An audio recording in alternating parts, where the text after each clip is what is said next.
Dalaşmamamızın 10 günlük münasibətilə səni təbrik edirəm. Nuş olsun. Ben de seni.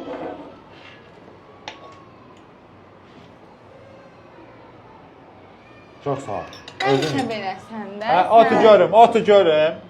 Qəlbin zibillərini ağıllarınıza doldurmuşsunuz. Həmişə də eyni şey. Böyük adamsan öz ağzına apar da bir-birimizin ağzına verməliyik. Niye ki o? Ne olur Heç da? bir Ben şey sen yoxdur. düşürüm, sen beni düşünmürsən. Mən düşünmə məsələsi deyil. Bərəkətimiz var, alıb qazanıb gətirmişəm, evdə yemək var, hər şeyimiz qaydasındadır. Elə bir yerindən uydurmalısan da problemlər, dava üçün səbəb, narazılıq, adamı iynələmək. Belə formada kişiləri boğaza yığırsınız axı, bunu başa düşün də.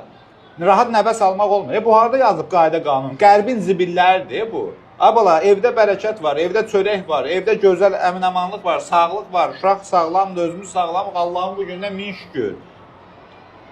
Özünüzü 5 yaşlı uşaq kimi, əqli geri olan adam kimi aparmağa dayandırın da. Bunun nə fərqi var? Mən bunu özüm yedim, ya da sən özün yedin, ya da mən sənə verim. Nə dəyişir? Əsas odur, bu bərəkət var da, bunu bölə bilirik. Çok şeydi. Şükür eləmək olar, yoxsa yox? Dərhal burnumuzdan da gətirmə də. Qoy bir rahat olaq da. Bunlar kişini də rahat buraxmaq lazım. Rahat nəfəs alaq, rahat bir qərar verir, rahat geyir, rahat çörəyimi yiyir. Olar? İndi yeməliyim. Yox, yiyin.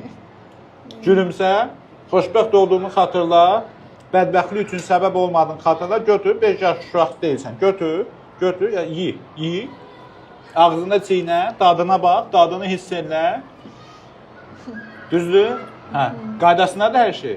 İndi o tutduğun yerdə günümüzə şükür.